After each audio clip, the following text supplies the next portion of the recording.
马太效应是一个社会现象，指的是强者越强，弱者越弱的情况。马太效应的名称来自新约圣经的一句经文，马太福音25章29节，意思是凡有的还要加给他，叫他有余；没有的，连他所有的也要夺去。这句话在原文中是用来比喻天国的预言，但后来被用来形容各种领域中的不平等现象。例如，在教育上，学习成绩好的学生会得到更多的资源和关注，而学习成绩差的学生则会被忽略或放弃。在经济上，富人会利用他们的财富和权力来创造更多的收入和影响力，而穷人则会陷入贫困和无力的循环。在科技上，知名的产品或服务会吸引更多的用户和评价，而不知名的产品或服务则会被淘汰或忽略。马太效应是一个值得我们深入探讨和反思的话题，因为它不仅影响了个人和社会的发展，也影响了我们对公平和正义的看法。如果你想了解更多关于马太效应的知识和例子，请继续观看本频道的影片，并记得按赞和订阅哦。欢迎回到自由鸟频道，一个探讨财富自由的频道。在这里，我们会一起学习理财知识、副业技巧和财富计划。我们还会听一听一些成功人士和专家的分享。现在，让我们一起开始追求更多财富和自由的时间吧。马太效应，你可能听过这个词，但你知道它是什么意思吗？马太效应是指成功的人或团体更容易取得更多成功，而不成功的人或团体更容易处于不成功的状态。这听起来很不公平，对吧？那么，为什么会有这些现象呢？让我们一起来探讨一下。首先，我们来了解马太效应的名称是哪里来的。有一个老板要出国，他把钱分给了3个员工。第一个员工拿到了5万元，他拿去做生意，赚了5万元。第二个员工拿到了2万元，他也拿去做生意，赚了2万元。第3个员工拿到了1万元，他怕钱弄丢了，就把钱藏在家里。后来，老板回来了，他对前2个员工说：“你们真棒，你们在小钱上努力，我要让你们负责更多的钱，跟我一起享受成功的喜悦吧。”但是对第3个员工，他说：“你这个懒惰又没用的员工，你既然知道我是一个要求高的老板，那么你就该把我的钱存到银行里，等我回来的时候就可以拿回本金和利息。所以把这1万块从他手里拿走，给那有10万元的员工。因为有本事的人会越来越有本事，没本事的人连他有的也会失去。”这个故事是从圣经中的马太福音25章14至30节改写的。它告诉我们一个道理：如果我们想要成功，就勇于尝试和创新；如果我们只想要安稳，就被淘汰和落后。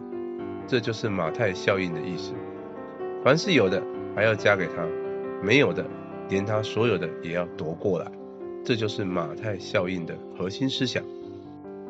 在现实生活中，我们也可以看到许多类似的例子。成功和知名度常常为一个人或机构带来更多的机会和优势，而这一切都可以追溯到各个领域的名人名言、吸引力法则以及财富自由的核心价值。以科学界为例，想象一位科学家，他获得了诺贝尔奖或其他重要奖项。这不仅是对他们个人成就的认可，还意味着更多的资金、设备和合作机会。这些资源的注入，使得他们更容易进行研究，探索新的领域，并取得更多的创新和发现。相对地，那些科学家如果没有得奖或名声不大，可能会面临被忽视的风险，或者缺乏足够的支持，这可能会阻碍他们在科学界的发展。在教育领域也有相似的情况，学生的表现优秀或拥有特殊才能的情况下，他们通常会受到更多教师的关注，并得到鼓励和额外的教育资源。这种支持有助于提高学生的自信心和学习动力，使他们更容易取得成功。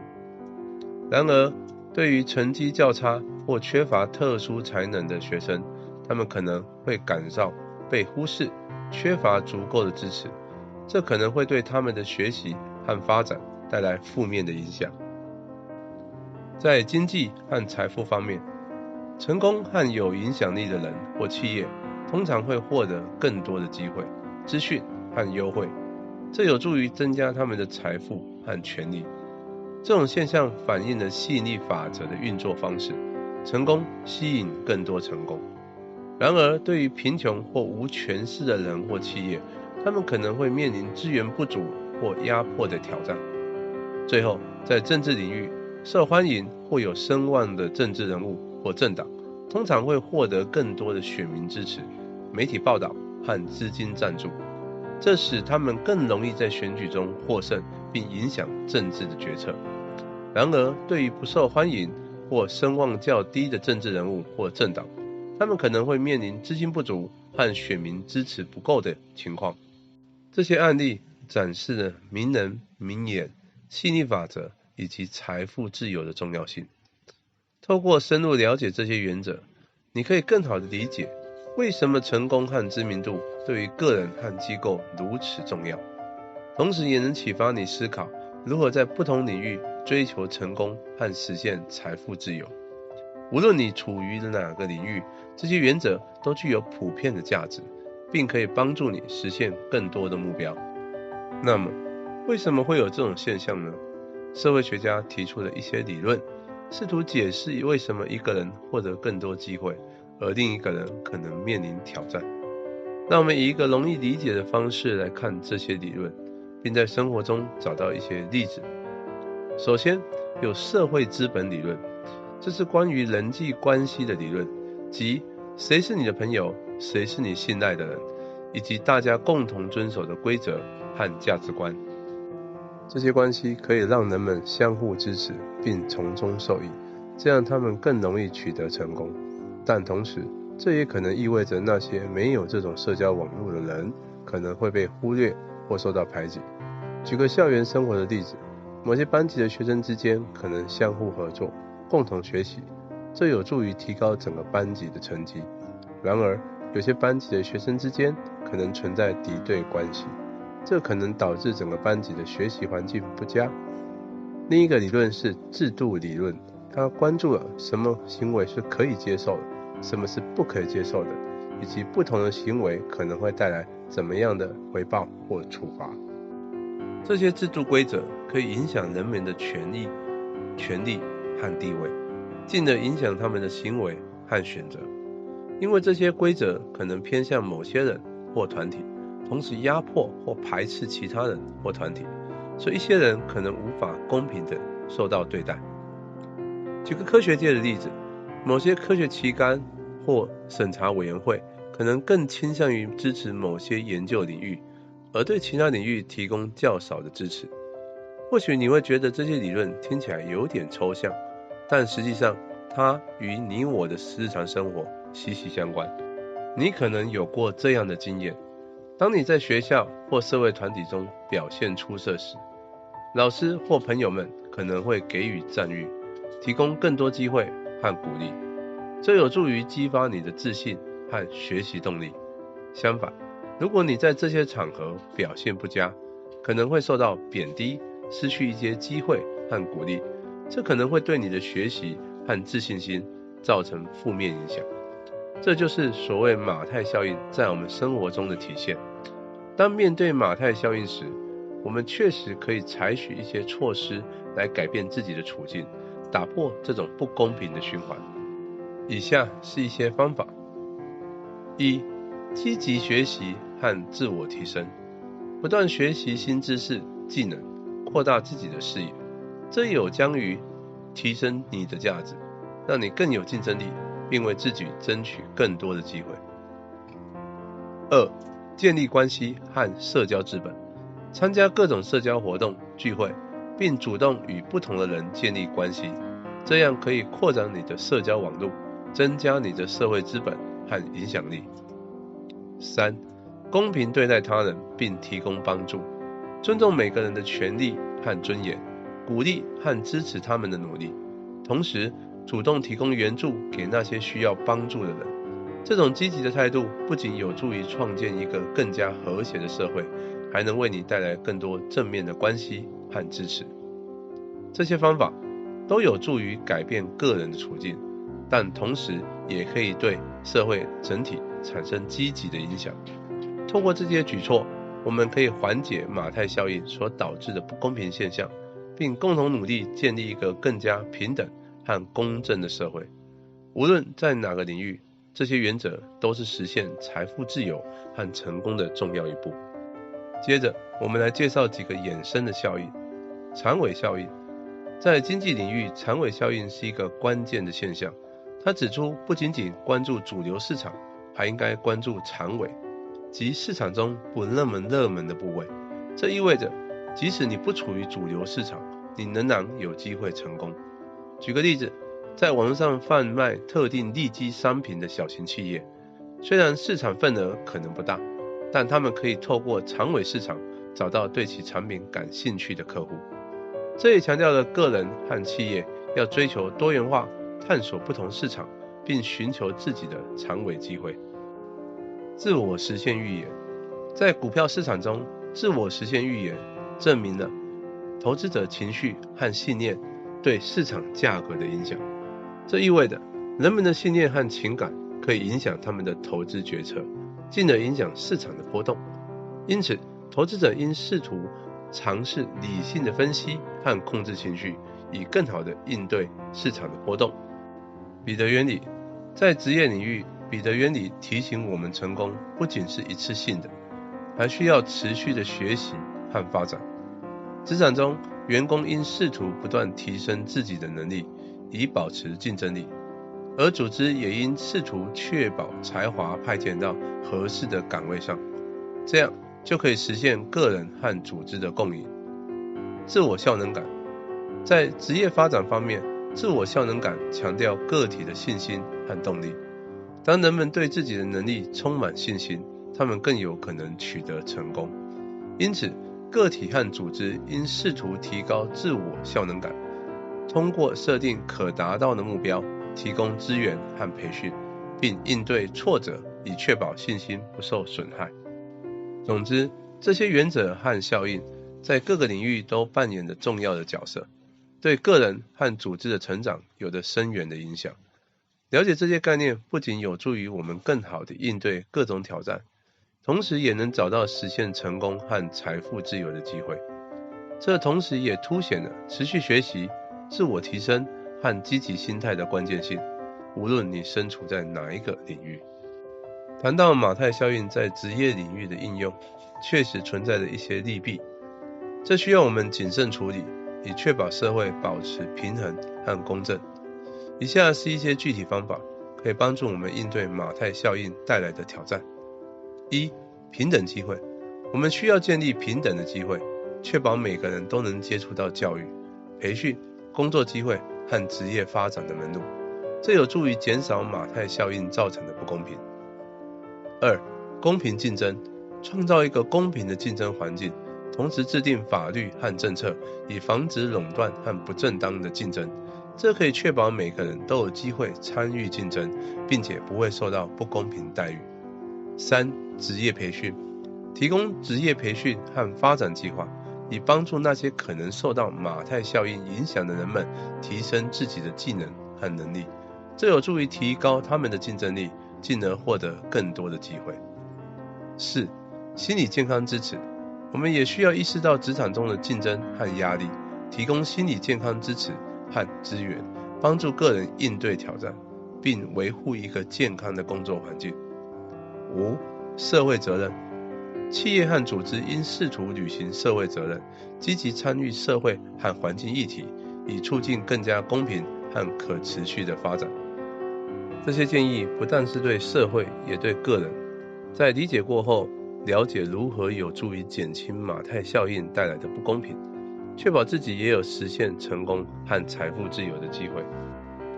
真实故事，跟你分享一个关于马太效应的真实故事。这个故事的主角是一位叫做马克·祖克伯格的人。你可能知道他是 Facebook 的创始人和执行长。马克·祖克伯格在2004年创立的 Facebook， 当时他只是一个哈佛大学的学生。他的目的是让校园里的学生能够互相联系和分享资讯。没想到 Facebook 很快就受到广泛的欢迎，不仅在哈佛，还在其他大学和高中也流行起来。马克·祖克伯格就利用这个优势，不断地扩大 Facebook 的规格和功能，吸引了更多的用户和广告商，也获得了更多的投资和合作。如今 Facebook 已经成为了全球最大的社交网络平台，拥有超过20亿的月活用户，也收购了 Instagram、WhatsApp 等其他知名的应用程式。马克·祖克伯格也成为了世界上最富有和最有影响力的人物之一。这个故事就是一个典型的马太效应的例子。它告诉我们，在一个竞争激烈的市场中，如果你能够抓住一个好的机会，并且不断地创新和改进，你就有可能从一个小人物变成一个明星。但如果你错过了一个好的机会，或者停滞不前，你就有可能被淘汰或被超越。所以我们要学会利用马太效应，让自己在职场上更加成功。马太效应是一个无处不在的现象，它会让那些已经有优势的人或团体更加强大，而那些处于劣势的人或团体更加困难。这样结果可能会导致社会的分化、对立和动荡，也可能会剥夺许多人发展和参与的机会。所以我们要学会如何突破马太效应，让自己或帮助别人实现翻身。那么如何穷人翻身呢？我想提供一些建议和策略，希望对你有所帮助。第一，要有明确和具体的目标。如果你想要改变自己的处境，你必须先知道你想要什么，你想要达到什么样的水准。你不能只是模糊地说想要变富有或者变成功，你要设定一些可以量化和衡量的指标。比如说，你想要赚多少钱，你想要学多少知识，你想做什么样的工作等等。那样你才有一个清晰的方向，也能有一个动力来努力。第二，要有计划和行动。有了目标之后，你还要制定一个可行和合理的计划来实现你的目标。你不能只是空想或者幻想，你要付诸行动，去做一些具体和有效的事情。比如你想要赚钱，你就要找一份适合自己的工作或者创业。你想要学习，你就要报名一些课程或者自学一些书籍。你想要做某种工作，你就要提升自己的技能或者建立自己的人脉等等。你要把大目标分解成小目标，然后一步一步去实现。第三，要有学习和成长。在追求自己的目标过程中，你一定会遇到各种困难和挑战，也可能会遭遇失败和挫折。这时候你不能气馁或者放弃，你要把它们当作是学习和成长的机会。你要从中吸取教训和经验，找出自己的优点和缺点，改正自己的错误和不足，提升自己的能力和素质。同时你也要不断地更新自己的知识和观念，跟上时代的变化和需求，适应环境的变化和挑战。第四，要有坚持和耐心。实现自己的目标并不是一件容易的事情，也不是一件一触可及的事情。你可能需要花费很多时间和精力，也可能需要牺牲很多的东西。你不能期待一夜之间就能成功，你要有长远的视野和规划，也要有持续的努力和付出。你要相信自己的选择和决定，也要相信自己的能力和价值。你要有信心和勇气，不要被外界的评论和压力所影响，不要被自己的恐惧和烦恼所困扰。第五，要有帮助和支持。虽然你是自己的主角，但你不是孤单的。在追求自己目标的过程中，你可能会需要别人帮助和支持，也可能会要给别人带来帮助和支持。你要学会与别人合作和分享，建立良好的人际关系和社会网络。你要寻找一些可以给你指导和建议的导师或者老师，也要寻找一些可以给你鼓励和陪伴的朋友或者家人。同时，你也要关心和贡献社会，帮助那些比你更需要帮助的人或团体，让自己成为一个有用的人。马太效应是一个既有利又有弊的现象，它可以激励我们追求创新和卓越，也可以阻碍我们实现公平和正义。所以我们要学会理解和利用马太效应，同时也要关注和改善马太效应所带来的问题和挑战。我们要为自己争取更多发展和参与的机会，也要为别人提供更多的帮助和资源。我们要建立一个既有竞争又有合作，既有优秀又有包容，既有进步又有稳定的社会。这就是今天的影片内容，希望你喜欢并学会了一些东西。如果你想知道更多关于马太效应的资讯，你可以点击下方的相关连结。如果你喜欢这个影片，请记得按赞、订阅、分享。谢谢你的收看，下次见。